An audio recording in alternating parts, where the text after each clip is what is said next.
오늘 하나님께서 주시는 말씀은 로마서 5장 12절에서 21절까지 말씀입니다. 로마서 5장 12절에서 21절까지 말씀입니다. 한 절씩 교독하면서 읽도록 하겠습니다. 제가 먼저 읽겠습니다. 그러므로 한 사람으로 말미암아 죄가 세상에 들어오고 죄로 말미암아 사망이 들어왔나니 이와 같이 모든 사람이 죄를 지었으므로 사망이 모든 사람에게 이르렀느니라. 세상에 있었으나 율법이 있었을 때에는 죄를 죄로 여기지 아니하였느니라.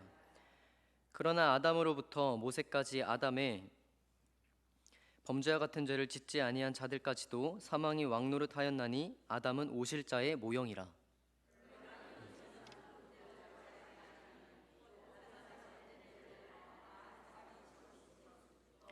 하나님의 은혜와 또한 한 사람 예수 그리스도의 은혜로 말미암아 한 사람에게 넘쳐난 또 이 선물은 범죄한 한 사람으로 말미암은 것과 같지 아니하니 심판은 한 사람으로 말미암아 정죄에 이르렀으나 은사는 많은 범죄로 말미암아 의롭다 하심의 이름이니라.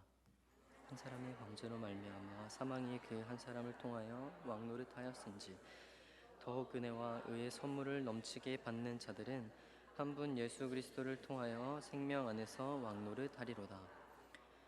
그런즉 한 범죄로 많은 사람이 정죄에 이른 것 같이 한 의로운 행위로 말미암아 많은 사람이 의롭다 하심을 받아 생명에 이르렀느니라.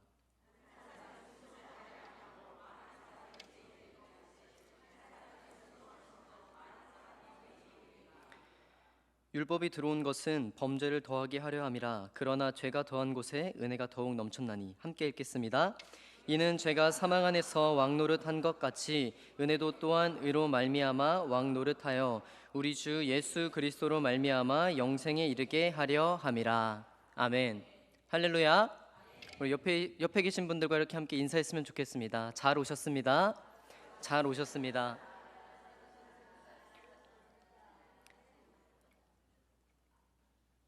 제가 이제 처음 하나님을 믿게 된 나이는 고등학교 2학년 18살입니다. 지금 제가 나이가 몇 살처럼 보이시나요? 아직도 고등학교 2학년 학생으로 보이실 수 있겠지만 25살입니다. 그러니까 제가 신앙을 갖게 된 지는 한 7년 정도 되었습니다. 그러니까 어떻게 보면은 되게 빨리 목회의 길에 들어섰다고 또 말씀해 주시기도 하고, 어떻게 이렇게 마음을 가지고 목회의 길을 걷게 되었냐고 물어보시는 분도 계십니다.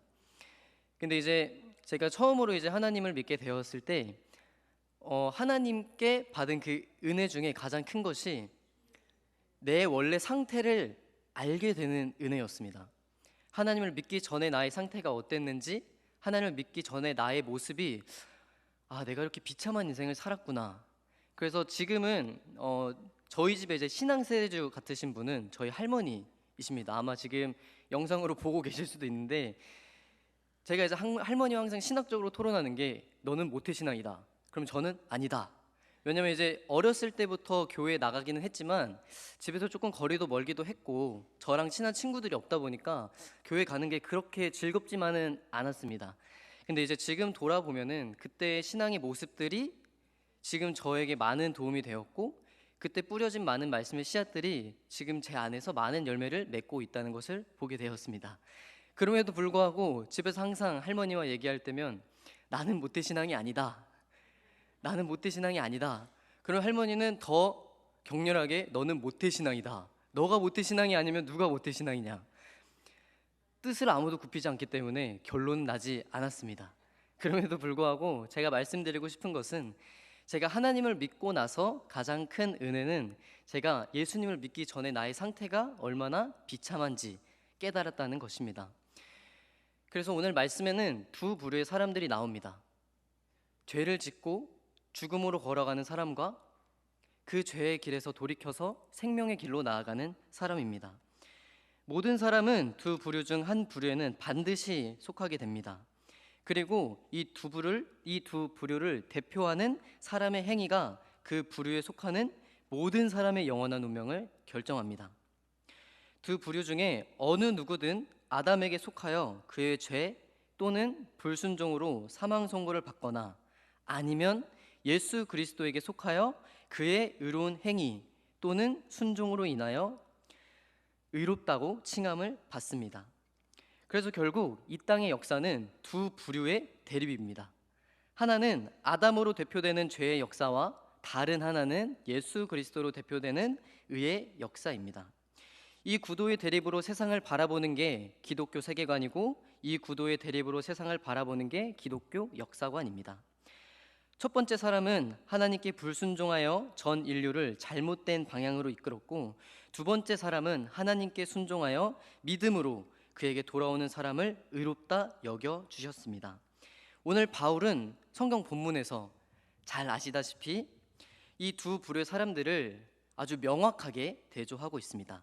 로마서 5장 17절 말씀입니다. 말씀 본문을 보시면 한 사람의 범죄로 말미암아 그리고 한 분 예수 그리스도를 통하여, 로마서 5장 18절에는 한 범죄로 많은 사람이 정죄에 이른 것 같이 한 의로운 행위로 말미암아 많은 사람이 의롭다 하심을 받아, 그리고 5장 19절에는 한 사람이 순종하지 아니함으로 많은 사람이 죄인 된 것 같이 한 사람이 순종하심으로 많은 사람이 의인이 되리라. 이처럼 사람은 이 두 부류의 사람에 무조건 속할 수밖에 없습니다. A도 아니고 B도 아닌 경우는 없다는 것입니다. 첫 번째 한 부류는 아담으로 대표되는 한 부류입니다. 로마서 5장 12절 말씀입니다. 그러므로 한 사람으로 말미암아 죄가 세상에 들어오고 죄로 말미암아 사망이 들어왔나니 이와 같이 모든 사람이 죄를 지었으므로 사망이 모든 사람에게 이르렀느니라. 바울은 한 사람으로 말미암아서 죄가 세상에 들어왔다고 확실하게 언급합니다. 이 구절을 읽으면, 또 이 구절을 들으면 우리는 자연스럽게 창세기의 선악과 사건을 떠오르게 됩니다. 잘 알고 계시듯 하나님께서는 천지를 창조하신 후에 동산 중앙에 두 가지 나무를 두셨습니다. 하나는 생명을 알게 하는 생명나무, 그리고 두 번째 선악을 알게 하는 선악과를 두셨습니다. 그리고 하나님께서 아담에게 이 에덴 동산을 경작하는 권리를 맡기시면서 동시에 한 가지를 명령하셨습니다. 창세기 2장 16절에서 17절 말씀에 이에 대한 내용이 나와 있습니다. 함께 읽도록 하겠습니다.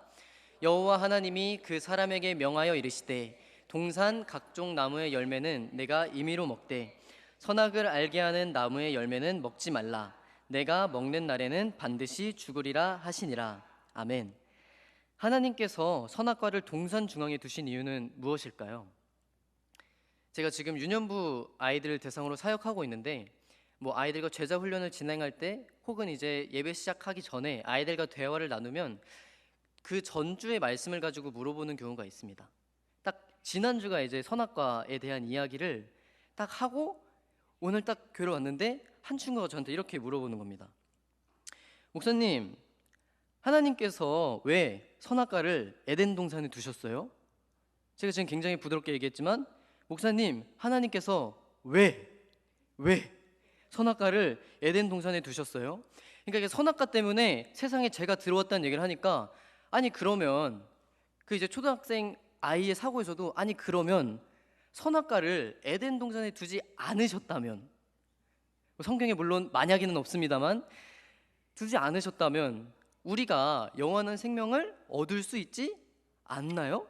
이런 느낌으로 물어보길래 저도 초신자 때 가졌던 질문이었고, 저도 초신자 때 왜 하나님께서 선악과를 동산 중앙에 두셨을까라는 질문이 생겼었습니다. 사실 어린아이가 만지면 안 되는 물건이 집 안에 있으면 간단합니다. 어린아이의 손이 닿지 않는 곳에 두면 되고, 어린아이가 모르는 곳에 숨겨두면 어린아이가 그 위험한 물건을 만질 일도 볼 일도 경험할 일도 없습니다. 이처럼 선악과의 열매를 먹지 말아야 한다면 하나님께서 에덴 동산에 두지 않으시면 됩니다.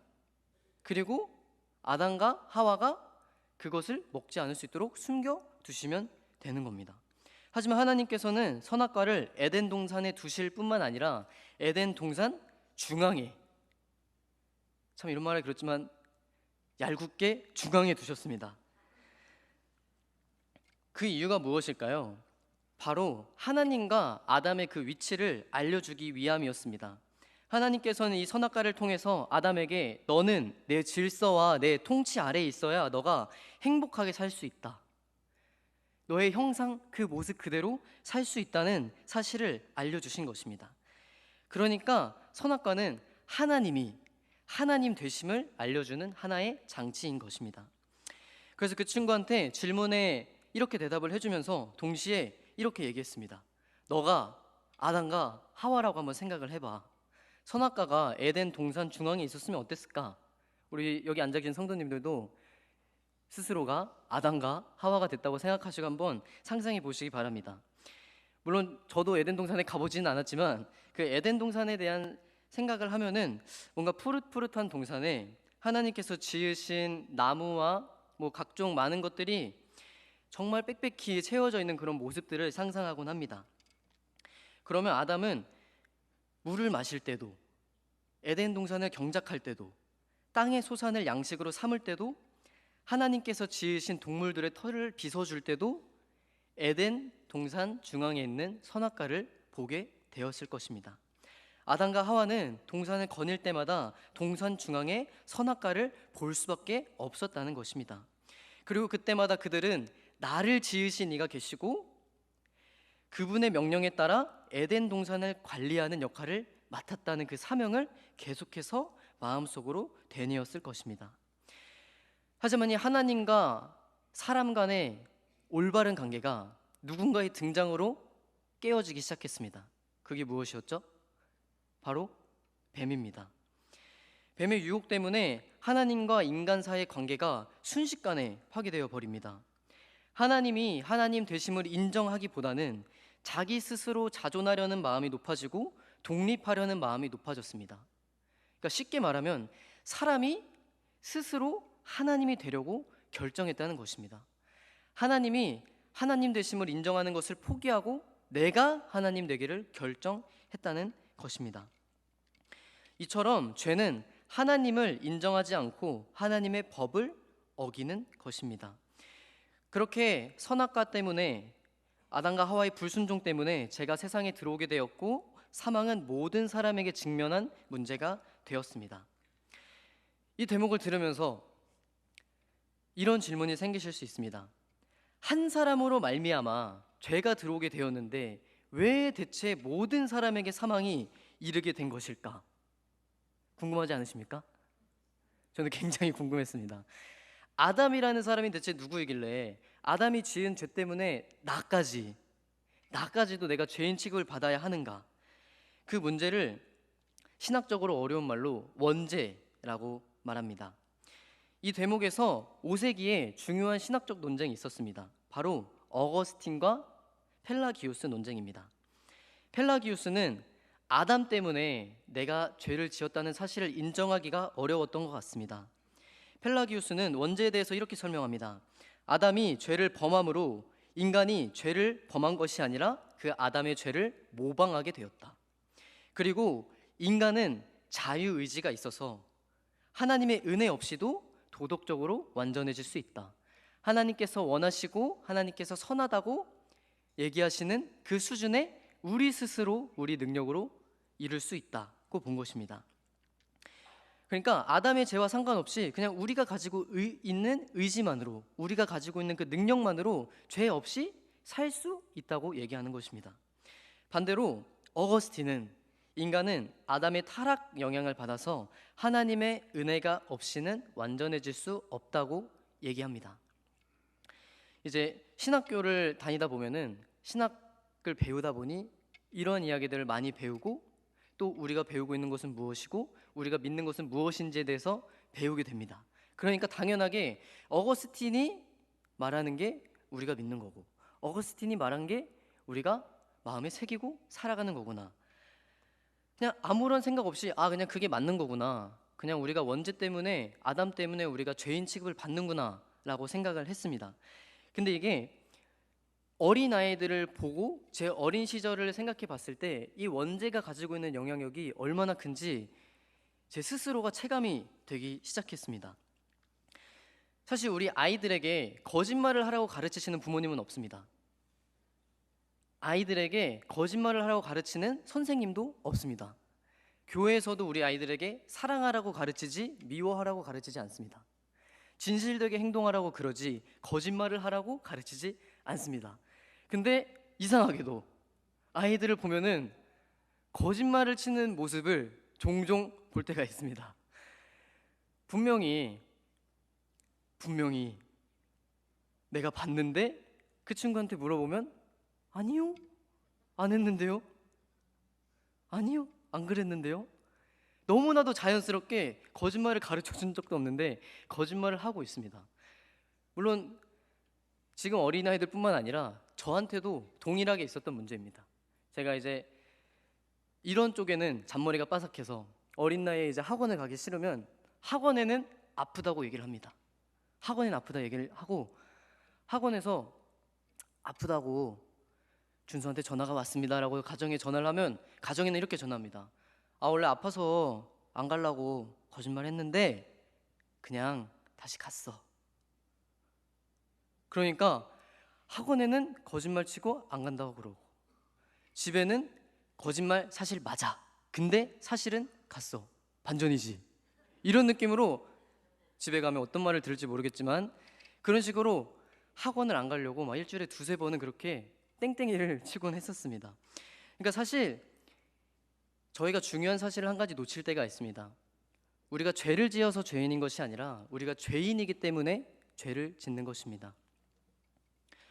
사탄이 아담에게 왕노릇했던 것처럼 우리에게도 동일하게 왕노릇하고 있기 때문에 죄 때문에 부패한 본성은 우리를 계속해서 죄를 짓게 만듭니다. 우리가 아무리 죄를 안 지으려고 노력을 해도 안 지을 수가 없고 우리가 코로나에 걸렸습니다. 목감기에 걸렸습니다. 바이러스가 우리 몸에 침투를 했습니다. 그러면 열이 나고 머리가 아프고 목이 아프고 기침이 나는 건 당연합니다. 바이러스가 있는데 열이 나지 않고 증상이 나타나지 않을 수는 없습니다. 이처럼 죄가 우리 안에 들어왔고 우리 안에서 그 증상들이 죄의 열매로 죄의 모습들로 보여지고 있는 것입니다. 이러한 아담의 모습과 죄의 전가를 언약적 대표성이라고 신학적으로 얘기합니다. 저는 이제 보기와는 다르게 어렸을 때부터 운동을 되게 좋아했습니다. 그렇게 보이나요? 웃음의 의미가 어떤 건지 모르겠지만 어렸을 때부터 축구나 뭐 배드민턴 이렇게 뛰어노는 것들을 되게 좋아했습니다. 그 중에서는 축구를 제일 좋아하는데 축구를 하는 것도 좋아하지만 보는 것도 좋아합니다. 그래서 고등학교 3학년인데도 월드컵을 챙겨보고 바쁘고 무슨 일이 있어도 항상 국가대표 경기만은 꼭 사수를 해야겠다는 마음으로 집에 가는 길에도 핸드폰으로 보고 집에서도 컴퓨터로 보고 어떻게든 제가 좋아하는 축구 경기를 보려고 항상 노력을 했습니다. 근데 그 경기를 보고 있으면 어느샌가 마치 내가 그 경기장에서 뛰고 있는 그 선수처럼 몰입을 하기 시작하는 겁니다. 그리고 제가 몰입하고 있다는 거를 굳이 말하지 않더라도 주변에서 아, 그렇게 하면 안 되지. 여기로 패스해야지. 저기로 패스해야지. 이렇게 슈팅해야지. 아, 그걸 못해? 이런 목소리가 여기저기서 들려오게 됩니다. 사실 우리는 국가를 대표해서 뛴 적도 없고 사실 뛸 일도 없지만 경기를 보면서 일희일비합니다. 왜냐하면 우리나라의 대표로 나아간 그 선수가 하는 그 행동이 마치 우리의 행동이 되고 그들의 실수가 우리의 실수가 되기 때문입니다. 다른 예시로는 올림픽에 나서는 국가대표 선수들을 생각해 보면 됩니다.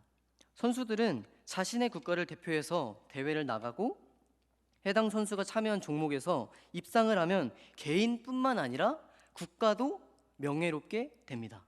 그래서 올림픽에서는 각 개인 선수를 메달을 집계해서 순위를 내는 게 아니라 그 국가 대표 선수들이 모은 메달을 가지고 올림픽의 순위를 결정합니다.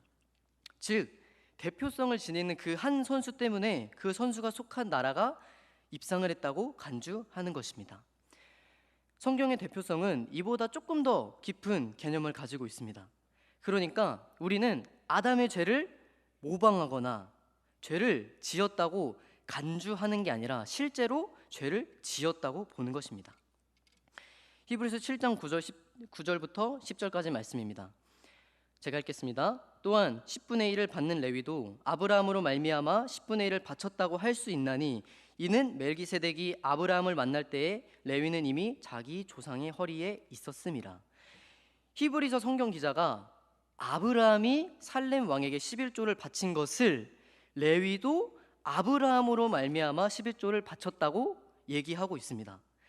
레위가 아브라함이 살아있던 당시에 이 세상에 존재했나요? 아니죠. 레위는 아브라함의 허리에 있다고 성경 기자가 정확하게 얘기합니다. 이처럼 아브라함 허리에 레위가 있을 때 12조를 바쳤다고 한 것처럼 우리도 아담의 허리에 있을 때 아담이 죄를 지어서 우리도 죄를 지었다고 간주하는 것이 아니라 우리도 죄를 지었다는 것입니다. 그러니까 단순히 여겨주는 수준이 아니라 실제로 우리가 죄를 지었다고 성경은 말하고 있는 것입니다. 이처럼 인간은 죄에서 벗어날 수 없고 죄는 더 이상 피할 수가 없는 문제입니다. 사실 이야기가 이렇게 끝나면 너무 새드 엔딩이지만 하나님께서는 성경을 통해서 반전의 말씀을 기록하십니다. 로마서 5장 21절 말씀입니다. 함께 읽도록 하겠습니다. 이는 죄가 사망 안에서 왕노릇한 것 같이 은혜도 또한 의로 말미암아 왕노릇하여 우리 주 예수 그리스도로 말미암아 영생에 이르게 하려 함이라. 죽음의 문제에 직면한 우리에게 하나님께서 두 번째 아담을 준비하십니다. 그 아담은 십자가에서 첫째 아담의 족보를 끝내신 분이며 십자가에서 죽으시면서 죄의 문제를 해결하신 분이십니다. 이 두 번째 아담으로 오신 예수님께서 십자가에 못 박히실 때 우리도 함께 못 박혔고 우리는 이제 그분 안에서 살아가게 되었다고 성경은 말하고 있습니다. 갈라디아서 2장 20절 말씀에 내가 그리스도와 함께 십자가에 못 박혔나니 그런즉 이제는 내가 사는 것이 아니요 오직 내 안에 그리스도께서 사시는 것이라. 이제 내가 육체 가운데 사는 것은 나를 사랑하사 나를 위하여 자기 자신을 버리신 하나님의 아들을 믿는 믿음 안에서 사는 것이라. 아멘. 우리가 아담과 같이 하나님께 죄를 지었던 것처럼 두 번째 아담이신 예수님께서 오시면서 우리가 예수님과 함께 십자가에 못 박혔다는 것입니다.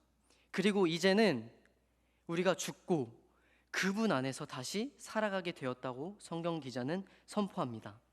이는 우리를 통치하는 대상이 바뀌었다는 것입니다. 우리는 본질상 진노의 자녀였고 죄가 우리를 통치했기 때문에 우리는 죽을 수밖에 없는 사람이었습니다. 하지만 예수 그리스도의 그 십자가 사건을 통해서 이제는 내가 더 이상 죄와 사망에 속한 사람이 아니라 생명에 속한 사람이 되었다고 얘기해 주는 것입니다. 우리가 십자가 은혜로 거듭난다는 표현을 굉장히 많이 사용합니다. 하지만 거듭난다는 표현은 단순히 무언가 고치는 것을 의미하는 게 아닙니다. 거듭나기 위해서는 죽었다가 다시 살아나야 합니다. 새롭게 태어남으로 우리가 새 생명을 얻어야 하고 오직 예수님을 믿음으로 가능한 일입니다. 그런즉 누구든지 그리스도 안에 있으면 새로운 피조물이라. 우리는 그냥 뜯어 고치는 수준으로는 하나님께 도저히 나아갈 수가 없습니다. 우리가 죽는 것 외에는 다른 방법이 없었고 예수님께서 십자가에 못 박히실 수밖에 없었습니다. 그리고 예수님께서는 그런 우리를 자신과 함께 십자가에 못 박아 주십니다. 이러한 거듭남의 은혜를 통해서 새 생명을 누리시는 우리 성도님들 되기를 소망합니다. 그렇다면 우리가 이제 새로운 피조물이 되었는데 어떻게 살아가야 될까? 우리가 로마서 5장 17절에서 18절 말씀을 함께 읽도록 하겠습니다. 한 사람의 범죄로 말미암아 사망이 그 한 사람을 통하여 왕노릇하였은즉 더욱 은혜와 은혜의 선물을 넘치게 받는 자들은 한 분 예수 그리스도를 통하여 생명 안에서 왕노릇하리이다. 그런즉 한 범죄로 많은 사람이 정죄에 이른 것 같이 한 의로운 행위로 말미암아 많은 사람이 의롭다 하심을 받아 생명에 이르렀느니라. 지금까지 우리가 살펴본 대로 우리는 원래 죽음의 영역 가운데 있던 사람들입니다. 죽을 날 그냥 기다리면서 비참하게 살아가는 인생이었습니다. 그러던 어느 날 둘째 아담으로 오신 예수님께서 우리를 죽음의 영역에서 생명의 영역으로 옮겨 놓으셨습니다. 이게 성경에서 말하는 구원의 개념입니다. 죽을 수밖에 없었던 우리를 십자가 대속을 통하여서 생명의 영역으로 옮겨 놓으신 것이 성경이 말하는 구원입니다. 하지만 이 구원의 역사를 단순하게 우리가 죽음의 영역에서 생명의 영역으로 넘어왔다는 그 수준에서 멈추면 안 됩니다. 예수 그리스도를 믿는 사람은 포도나무의 가지처럼 열매를 맺는 것처럼 우리도 이제는 잎을 내고 삭슬 내고 열매를 맺어서 새로운 생명에 합당한 또 다른 생명을 낳아야 합니다. 우리가 새로운 생명을 받았으면 그 생명에 대한 목적이 있습니다. 하나님께서 지으신, 하나님께서 그리신 조용도가 있는 것입니다.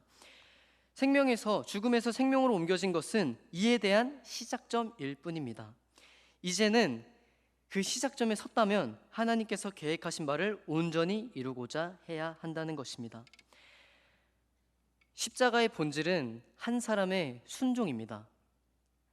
예수님께서 겟세마네 동산에서 기도하실 때 나의 뜻대로 하지 마시고 하나님의 원대로 하시옵소서 라고 말씀하신 것처럼 한 사람의 불순종으로 죄가 이 세상에 들어왔지만 한 사람의 순종으로 의와 생명이 들어오게 되었습니다. 그리고 그 의와 생명의 그 많은 열매들을 우리도 함께 누리도록 하십니다. 예수 그리스도께서 죄를 모두 대속하시고 부활의 첫 열매로 부활하셨습니다. 그리고 부활의 그 기쁨과 부활의 그 열매를 우리에게도 이어서 선물하고 계신 것입니다. 그렇기 때문에 신앙은 내가 어느 부류에 속한 사람이냐에 대한 것입니다. 사망에 속한 것인지 생명에 속한 것인지, 내가 불순종에 속한 것인지 순종에 속한 것인지. 출애굽했던 이스라엘 백성들은 하나님의 그 기적 안에서 애굽의 압제에서 벗어나서 하나님이 왕이 되셨습니다. 하지만 이스라엘 백성들이 광야에서 어떻게 살았습니까? 하나님께서 기적을 이루실 때는 우리 하나님은 대단하시다고 찬양하면서 조금이라도 힘들고 어렵고 마음이 아플 때 내가 애굽에 살았더라면, 내가 애굽에 있었더라면, 내가 그 애굽의 통치 가운데 다시 돌아간다면 이거보다 나을 텐데 하나님께 끊임없이 불평불만합니다. 우리의 인생도 이 광야의 삶과 같습니다. 하나님께서 십자가 사역을 통하여서 우리를 생명의 영역으로 옮겨 놓으셨습니다. 하지만 우리가 광야의 삶을 살고 있기 때문에, 우리가 아직 너무나도 연약하고 부족하기 때문에 끊임없이 넘어지고 실패하는 모습들이 있습니다. 그래서 우리는 날마다 십자가를 붙잡아야 하고 우리는 날마다 십자가 앞에 서야 합니다. 우리가 하나님의 말씀대로 살아가지 못할지라도 그리스도 공로로 생명의 뿌리 박은 이상은 우리가 온전한 모습을 이루기까지 하나님께서 우리를 인도하시고 이끄시고 함께 하실 것입니다. 신앙생활 가운데 가장 어려운 일은 정말 하나님 말씀에 순종하는 일입니다. 내 안에 내려놓지 못한 악도 있고 날마다 순종과 불순종 사이에서 갈등합니다. 하지만 지금 이 시간 내가 어느 부류에 속한 사람인지 곰곰이 생각해 보시길 바랍니다. 성경은 우리의 힘과 능력으로 그 죄를 이길 수 없다고 단언합니다. 그래서 우리는 우리 안에 내주하시는 성령님을 붙들어야 합니다. 불순종이 가득한 세상에서 순종하는 한 사람이 되기 위해서 목숨을 걸고 싸워야 합니다. 불순종의 사람에서 순종의 사람으로 예수 그리스도께서 옮겨주신 만큼 그 은혜에 합당하게 반응하시는 우리 성도님들 되기를 소망합니다. 제가 그렇게 보일지는 모르겠지만 날마다 일기를 쓸 때가 있었습니다. 그냥 단순한 일기라기보다는 내가 오늘 하루 하나님 앞에 어떻게 살았는지 날마다 짧든 길든 하나님 앞에 제 삶을 돌아보면서 일기를 쓰곤 했습니다. 그래서 2022년 11월 22일에 2년 전 얘기입니다. 제가 아직 사역을 하지 않고 제가 아직 학부생으로 있을 때 썼던 일기입니다. 하나님 앞에 날마다 부족함을 느끼고 있습니다. 하루를 잘 보내다가도 영적으로 넘어질 때마다 왜 넘어지는가 생각해 보게 됩니다. 꽤나 심오한 질문인 것에 비해 그 이유는 생각보다 단순합니다. 그동안 안 되는 것마저 내 힘으로 해결하려고 아등바등 발버둥 쳤기 때문입니다. 말씀과 설교를 통해서 제 능력으로 이겨낼 수 없다는 사실을 수없이 들었습니다. 하지만 그 말씀을 믿음으로 받아들이지 못했던 것 같습니다. 머리로는 알면서 자꾸만 제 힘으로 해결하려고 드는 모습을 종종 발견하게 됩니다. 이럴 때마다 예수님을 꼭 붙잡으라는 성령님의 음성을 듣게 됩니다. 무언가 하려고 애쓰지 말고 나와 함께 하시는 예수님을 사랑하기만 하면 된다는 것입니다. 한없이 보잘것없는 내 능력, 내 생각을 의지하지 않길 바랍니다. 또한 내 삶의 주인 되시며 왕 되신 주님만을 붙잡고 살아가길 소망합니다.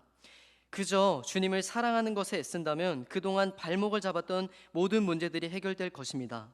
영적인 본질에 집중하길 바라며 예수님 사랑하기를 힘쓰는 자가 되게 하소서. 오늘 하루 돌아볼 때 하나님의 은혜가 가득했던 하루였습니다. 그저 내 믿음이 부족해 순간마다 알아차리지 못했을 뿐입니다. 하나님께서 말씀과 기도를 놓치지 않도록 계속해서 마음을 주십니다. 오늘도 기도하기 싫었지만 자기 전에 책상에 앉아 요한복음 말씀을 읽고 짧게나마 기도했습니다. 결국 주님의 인도하심 없이는 아무것도 할 수 없는 존재임을 다시 한번 깨닫습니다. 주님, 내일은 오늘보다 더 나은 하루를 살게 하소서. 선하신 하나님의 인도하심을 구하게 하시고 주님의 영광을 위해 살게 하소서. 내일도 그 다음 날도 주님께 온전히 맡겨드립니다. 주님 감사합니다. 그리고 사랑합니다. 제가 썼던 짧은 일기지만 이 일기를 썼음에도 불구하고 계속해서 순종과 불순종 사이에 참 많은 갈등이 있었습니다. 그럼에도 불구하고 하나님께 나아갈 수 있는 것은 내가 이제 더 이상 아담이 대표하는 부류에 선 사람이 아니라 예수 그리스도로 대표되는 그 부류에 선 사람이기 때문입니다. 오늘 들은 말씀을 기억하시며 내가 어디에 섰는지 기억하시고 하나님의 은혜를 구하는 시간이 되기를 소망합니다. 우리 함께 들으신 말씀 가지고 함께 기도하도록 하겠습니다. 함께 기도하겠습니다. 사랑과 은혜가 충만하신 하나님 아버지, 죄에 있어서 죽을 수밖에 없었지만 예수 그리스도의 그 십자가 사랑으로 말미암아 내가 이제 생명의 삶을 살게 되었습니다. 우리는 날마다 살아가면서 순종과 불순종 사이에서 끝없이 갈등하고 끝없이 고민합니다. 하나님 아버지, 우리가 살아야 할 길은, 우리가 걸어야 할 길은 생명의 길, 의의 길인 줄 믿고 내 안에 내주하시는 성령님만 붙잡고 예수 그리스도만을 사랑하며 나아가게 하여 주시옵소서. 또한 우리 안에 계시는 분이 누구신지, 또한 나를 사랑하시며 나의 왕이 되시는 분이 누구신지 생각하고 마음속에 새기며 언제나 내 안에 있는 선악과를 바라보게 하여 주시옵소서. 감사드리며 예수님의 이름으로 기도합니다. 아멘.